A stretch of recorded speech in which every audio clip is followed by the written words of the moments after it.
you for being with us. Just time for a quick recap of the week. On Friday, you may have felt a whiff of nostalgia in the air, and I'm not talking about Ninja Turtles. I'm talking about this. Good morning. The U.S. military is back in Iraq. Take a look at these images from the U.S. military. SA-18 fighter jets closing in on an ISIS artillery unit, and then here it comes, that massive explosion. Yes, America is bombing Iraq yet again, and the world is experiencing a little deja boom. This time, though, it is strictly for humanitarian reasons to prevent the genocide of the Yazidi people. And when he announced the airstrikes, the president was anxious to make two things clear. One, how this was the right thing to do, and two, how little he wanted to do it. I know that many of you are rightly concerned about any American military action in Iraq, even limited strikes like these. I understand that. American combat troops will not be returning to fight in Iraq.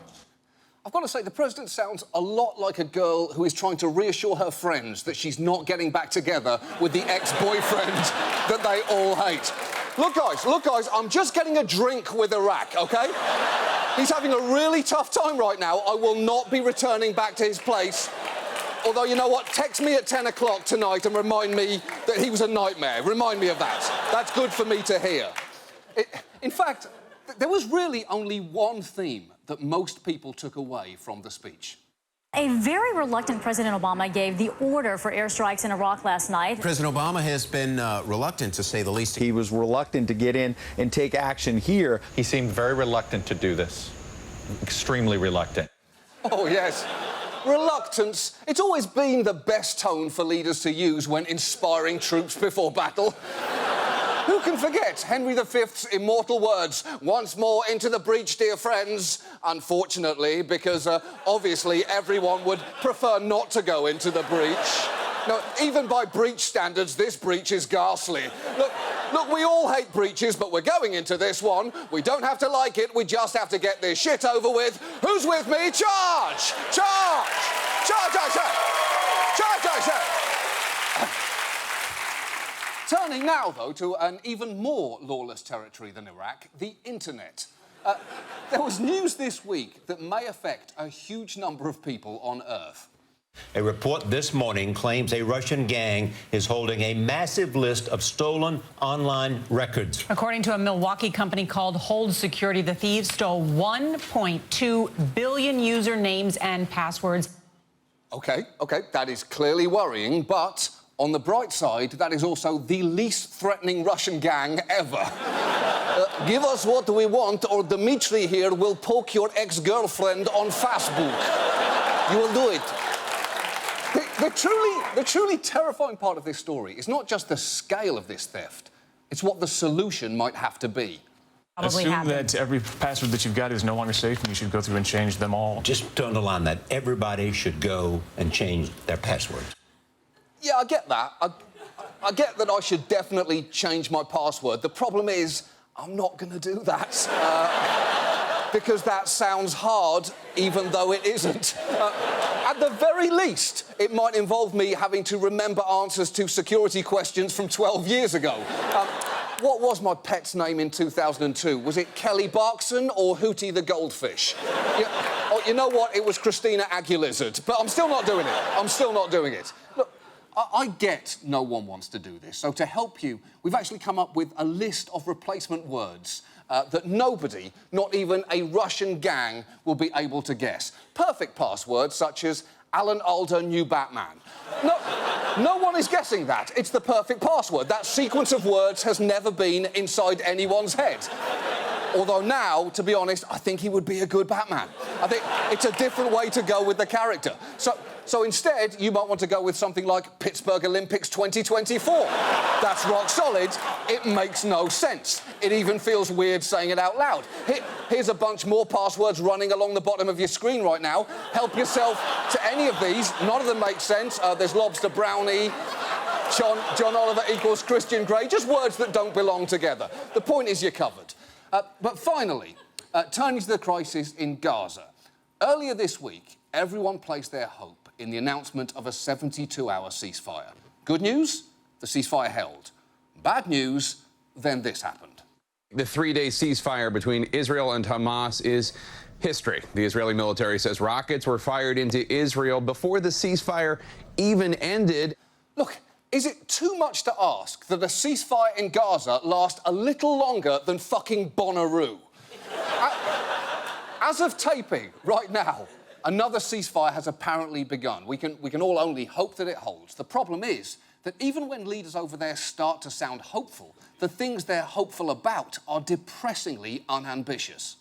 There are opportunities now to be able to fashion a new reality, one more conducive to the end of violence, to the establishment of calm, sustainable peace, or at least a sustainable quiet. What? Did you see that? He wished for peace and then immediately bargained himself back to a sustainable quiet, which basically sounds like a librarian walking around the region shushing everyone. Shh! No rockets! Shh! And if that weren't enough to dispel any illusions of imminent peace in the region, there was also this. A new app, it's called Bomb Gaza. It allows users to kill civilians from the skies on your phone. It's a game. That's what I always thought the problem with Gaza was. No one had turned it into a game yet. It just wasn't fun until now. Incredibly, there are games out there representing both sides of this conflict. On Rocket Pride, you can fire rockets at Israel, and on Gaza Assault Code Red, you can pilot a drone and fire on Palestinian towns. Just think about that. Someone could have been playing these games on their commute to work while real rockets were being fired, going, oh shit, I missed my stop. This is the worst thing that's happened to anyone today. To be honest, war has always been popular in video games. The nuances of diplomacy, however, they've never held quite the same appeal. That is until now. You fought terrorists in Call of Duty and alien hordes in Gears of War. Well, now get ready for the opposite of that. Okay, first up on the agenda, paragraph 3, subsection 4, retention of previously agreed upon language. World of Peacecraft. Critics are already calling it uncomfortably boring and off-puttingly complicated. World of Peacecraft features all the heart-pounding excitement of trilateral talks in a variety of international settings, from Russian conference rooms to Pakistani conference rooms to Israeli conference rooms and back to Russian conference rooms. Are you ready for non-stop sitting, incessant talking, and incremental progress? All while trying to escape the creeping sense that your presence may be doing more harm than good. IGN says, Jesus, this is bleak. And official Xbox magazine raves, I honestly would prefer war to this. Madeleine Albright says, yeah, that's pretty much what it's like. World of Peacecraft. The fight for peace just got fightier. Moving on. For our main story tonight, we're going to look at one of America's most resilient industries, payday loans. 1 in 20 households have taken one out at some point. It's a $9 billion industry, and payday loan outlets are all over the place. There are more payday loan stores in America than Starbucks and McDonald's. More than Starbucks or McDonald's? McDonald's! I didn't know there was more of anything in the US than McDonald's, including people and grains of sand. And the payday loan industry has only been around for just over 20 years. Even Ebola looks at that growth rate and thinks, that's impressive, you guys spread fast. And it's not just the number of companies, it's the variety. You've got Fast Cash, Cash Central, Speedy Cash, Quick Cash with the word quick spelled wrong, and Quick Cash with both quick and cash spelled wrong. Because what could be more reassuring than a business that can't correctly spell either their product or the speed at which they're getting it to you? There are so many different options that there are even services to help match you to a lender. And you cannot have avoided these ads. Hi, Montel here. I'm Montel Williams. Hi, I'm Montel Williams from Money Mutual. Call or go to moneymutual.com. Get up to $1,000 in your checking account by tomorrow. The car repair bill, paid. The medical emergency, handled. Extra cash until payday, done. Done! Thanks, Montel. Quick question, though. How the hell are you a financial spokesman? Hey, everyone, isn't that the guy who did that episode on how it's hard to be the less pretty conjoined twin? Everybody be quiet. This guy might have some pretty sound financial advice. When something is this popular and this prevalent, you owe it to yourself to find out exactly what it is. Much in the way that I finally gave in and read all 4 Twilight books. I'm on Team Bella, by the way. Team Bella. She doesn't need a man to define her. Team Bella, OK? I'm on Team Bella. Bella. That's not the point. The point is, what is a payday loan? What is a payday loan? A payday loan is a quick way to get the cash you need to cover an unexpected expense, like a car repair or a doctor bill. It's called a payday loan because the loan balance is typically due on your next payday. Oh, that does make sense. I thought it was a loan that you repaid in payday candy bars. Your way's better. Your way is better than mine. Clearly, this lady is psychotically friendly and also seems to have an appealing product. So how much might a company charge for this sort of service? Often it's 300 or 400 percentage points on an annual basis. Average annual rates of 570%. Some of those rates legally are as high as 1,900% a year. 1,900%? Even the most demanding, abusive football coaches only ask for 110. Hit him in the mouth, Billy! Hit him in the mouth! Now, to be fair, payday loan companies will say these are short-term loans, so an annual percentage rate doesn't apply, which is true if you pay them off immediately. But many customers don't. One study showed that 3/4 of the industry's volume was generated by borrowers who have to re-borrow before their next pay period. Basically, payday loans are the Lay's potato chips of finance. You can't have just one, and they're terrible for you. And it's when you start missing payments that you're susceptible not just to frightening levels of interest, but also to fees that you may not have been aware of. I was, like, I'd say maybe $6,000, like, deep. You know, every payday, I was here. Every time I got paid, I would pay it off, and I would get another one. An endless cycle, a dead end. I would advise anybody not to. I borrowed $250. I thought I would pay $325. I actually paid $700, but it would have been $1,100 had I not gone to the bank and put a stop to this. $1,100. It is not often that a metaphorical slippery slope cost as much as an actual ski vacation. Payday loan companies present themselves as a way for you to get back onto your feet. They don't want you to get trapped in debt. In fact, they'll help you if you fall behind. Remember the friendly Ace Cash lady from before? What happens if you can't pay back your loan? Sometimes people have a hard time paying us back, and we'll be there to work with you if that should happen. Yeah, no shit you'll be there for them. Your business model depends on it, because an actual Ace Cash training manual for employees featured a diagram which starts with the customer applying for an ACE loan, moves through them spending the money on that loan, being unable to pay it back, and then being forced to apply for an ACE loan again. You'll notice that has a certain roundness to it. It's basically a recycling symbol for human misery. It's the circle of debt, and it screws us all. Now, obviously, we must not generalise about this shitty industry. Some companies hold themselves to a higher standard. In fact, the Community Financial Services Association of America insists that their members are different from the shadier elements of the industry. They even brag about it in one of the most boring videos on the internet. In our industry, I mean, let's be honest, there are some companies out there that don't even follow the law, let alone follow a standard of best practices like our member companies do. Oh, those other companies are awful. Our member companies are pillars of the community. Did you know that one of them gave a kidney to a little girl in a hospital? She was in there for tonsillitis, but now she has 3 kidneys. We're good companies. So let's take a look at their wonderful members and their best practices.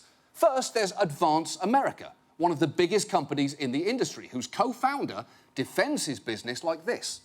The consumer demand for the product is overwhelming and speaks for itself. OK, that's fair, although it's also worth pointing out that the customer demand for heroin is also overwhelming, and that doesn't mean it's a product you'd necessarily recommend to your friends to get them out of a jam. Advance America is a company whose best practices somehow include agreeing to an $18.75 million settlement in North Carolina after they were accused of illegally high interest rates. But they're just one of the two largest companies in the business. The other company is Cash America. OK, so how do they practice their best practices? Cash America was ordered to pay $19 million in refunds and fines late last year for illegally overcharging service members and for destroying documents. Say what you like about that. Illegally overcharging service members is a ballsy business practice. They must have been the ones driving around with those bumper stickers that say, "Extort our troops." But settlements like those are actually something of a rarity, and that brings us to why the payday loan industry is seemingly unstoppable. They are incredibly good at avoiding regulation. Just look at one example in Texas. They actually tried to rein in the payday loan industry there a few years ago, but they faced opposition from one particular state legislator. Members, I just cannot see why this legislation could possibly be necessary unless it is the big institutions trying to squeeze the little guys. And the little guys, in his analogy, are payday loan companies. Although I've got to say, if you spell little guys with a $sign instead of an S, you've got yourself a pretty good name for a store right there. That man is Texas State Representative Gary Elkins, and his proud defense of the little guy is about to get a little muddier. But isn't it true that you have 12 very successful payday and title loan locations across this state? Let me answer that question for him. It is true. It is true. He does, and they include an outpost of the wonderfully named Power Finance, Texas. Can I interest y'all in some power finance? But I apologise, I interrupted. Isn't We it don't true need this regulation. that you stand to add to your personal wealth considerably by killing these bills? You know what? That is not about the bill. Mr. Elkins, do you know the meaning of the term conflict of interest? Do I know it? Why, madam, I am the physical embodiment of that term at this very moment. Now, you might be thinking that woman, Vicky Truitt, is awesome, fearlessly calling out how the payday loan industry influences politicians, which is why it's going to be so hard to tell you that just 17 days after leaving office, she signed on as a lobbyist for Ace Cash Express, the Circle people. Now, thankfully, Texas also has a finance commission which oversees the payday loan industry. Guess who runs that? William J. White is vice president of Cash America and was also appointed by the governor as chairman of the state's finance commission, which oversees payday loan outfits. That's right. The chairman of the commission that oversees the payday loan industry is also, at the same time, a vice president of one of the biggest payday loan companies in the country. I call dingo. I call dingo on that man. I call dingo on him. I call dingo. Dingo, dingo, dingo. So let's just quickly break all of that down. If you were hoping to protect Texans from the payday loan industry, you would need to approach a commission overseen by the vice president of a payday loan company and then introduce a bill into the state legislature where the owner of 12 payday loan stores will debate the merits of the payday loan industry with one of the payday loan industry's future fucking lobbyists. Apparently, even clusterfucks are bigger in Texas. But the truly chilling skill payday loan companies have is not how they prevent legislation from getting passed, it's how they react when it gets through. For instance, when Illinois passed an act which applied to loans of up to 120 days, companies simply began offering loans with terms of 121 days instead, which is like betting $1 on the Price is Right. You're technically allowed to do it, but fuck you. Now, it gets worse. When Arizona outlawed payday loans, many companies shifted to selling title loans instead, which are basically the same, except they also get to take your car. For regulators, it's like playing legislative whack-a-mole. Just when you think you've squashed them down, somewhere up they pop up somewhere else wearing a completely different outfit. And the most amazing example of all of this took place in Ohio. In 2008, they somehow capped payday loan rates at 28%. Any company licensed as a short-term lender had to abide by that. But where one mole falls, another mole shall rise. And as of last year, there were no businesses in Ohio licensed as short-term lenders. There was, however, a sudden increase of companies registering as mortgage lenders, offering people short-term mortgages of around $300. Watch now as the lawyer for a company called Cashland explains this to a judge. So Cashland would not be subject then to the Short-Term Loan Act because it's not registered as a short-term lender. Exactly, Your Honor. The Short-Term Loan Act, by the legislative enactment, says it applies only to those who register under the Short-Term Loan Act. Why even bother calling yourselves mortgage lenders? Why not just call yourselves peanut butter octopus companies? You can't regulate peanut butter octopi. They don't technically exist. And in the rare case where states succeed in imposing stringent regulations, some payday loan companies have one final trick up their sleeve. Now, some payday lenders have found a loophole by partnering with Indian tribes that gives payday lenders the cover of sovereign immunity to avoid state regulations. That's right. Some payday lenders are currently dressing themselves up as Native Americans. I thought only Johnny Depp was allowed to do that. How does that even work? This payday lender, Cash Ferry, has teamed up with the Fort Belknap Indian tribe in Montana. And as you can see, they're charging online interest rates in the 700% range. If you can become affiliated with a tribe and be able to avert local and state laws, in my opinion, apparently loan sharking is still legal in this country. It's true, although, let's be fair, no loan shark would ever go by the name Cash Ferry. Hey, you better get me that money by midnight or you're going to get a visit from the Cash Ferry. The Cash Ferry. Here's the problem. Payday loan companies are almost impossible to effectively regulate, and they are not going anywhere.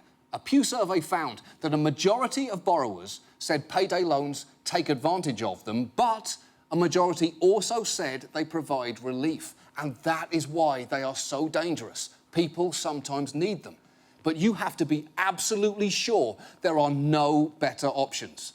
Apparently, 41% of those surveyed who'd taken out payday loans ended up having to borrow from family or pawn possessions or other things that they could have done in the first place just to pay off that payday loan. And yet, payday loans superficially do look easier. All these commercials, they're enticing and they're also everywhere. The least we can do is launch a counter-campaign with a celebrity spokesperson of our own to remind people to make sure they explore all their better options first. Hi, I'm Sarah Silverman. If you're considering taking out a payday loan, I'd like to tell you about a great alternative.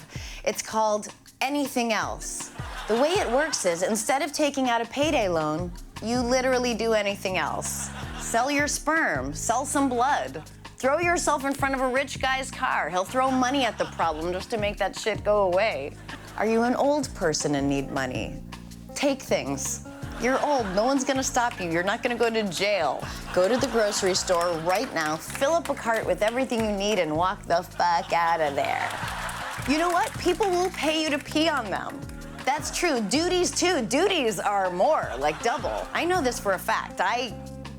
It doesn't matter, but it's something that you have to do every day anyway, right? By not doing it, you are literally flushing money down the toilet. It's irresponsible. There's money inside of you. It's like Dorothy having the power to go home the whole time. The point is, no decision in your life will be worse than dealing with these payday loan motherfuckers.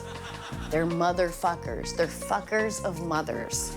So if you're thinking about getting a payday loan, just simply pick up the phone, then put it down again and do literally anything else. Do it now. Finally tonight, Finally tonight, Russia. Ever since their annexation of Crimea, sanctions between Russia and America have been escalating. And this week, they took tensions to a brand new level. First, the foreign minister tweeted pictures of President Putin holding a cheetah and President Obama holding a poodle. And then there is this, a laser light show in Moscow showing President Obama eating a banana and also wishing him happy birthday. Okay. To be honest, if you told me 50 years ago that Russia would one day attack the United States with lasers, this would not have been what I was expecting. Also, to be honest, that was not the work of the Russian government. It was a bunch of Russian students, presumably from their racist AV club. This, however, was the Russian government. Putin has banned food imports to Russia for 1 year, including fruit and vegetables from Europe, beef and pork from Australia, and soybeans and chicken from the U.S. Whoa. Putin doesn't want our soybeans and chicken. Slow your roll, Russia, because let's get one thing clear here. You break up with our chicken and soybeans, the relationship is over, OK? Our chickens and soybeans are single. They're free to roam, which they're going to want to. Some of them have been kept in appalling conditions, but that's not the point here. That's not the point. The point is, they are free to get right up in the mouth of whoever they want to. I'm warning you, Russia. I'll put US chicken on Tinder right now. There it is. This is real. Check Tinder right now. It's actually there. Some pervert with a chicken fetish just hit the fucking jackpot. As for soybeans, they're already on Grindr. That's right, soybeans are gay. Soybeans are gay, how is that a surprise to people? But I'm not just gonna tell you what you're giving up with these sanctions, Russia. I'm gonna show you. Come on out here, chicken. Come on out. And don't look away, Russia, because look who is single and ready to mingle. Oh, yeah. Work that pole like a rotisserie, you dirty bird. Look, don't touch, Russia. You don't want this, remember? The party foul is on the prowl. And uh-oh, for you vegetarians out there, we've got a little treat out here on the main stage. Edamame me, oh my, Russia, you just gave up a utility bean. Oh, yeah. Look at him, this bean is so hot he's steaming himself. Drop the sanctions, Russia, drop the sanctions. That's it for our show this week. Our thanks to Sarah Silverman, plus the proud American chicken and soybean. We'll see you next week. Payday loan mofos. Payday loan pussy whippers. What about the instead of payday loan motherfuckers, payday loan cunts? Suck a dick. Suck a dick. Suck a dick. That was genius.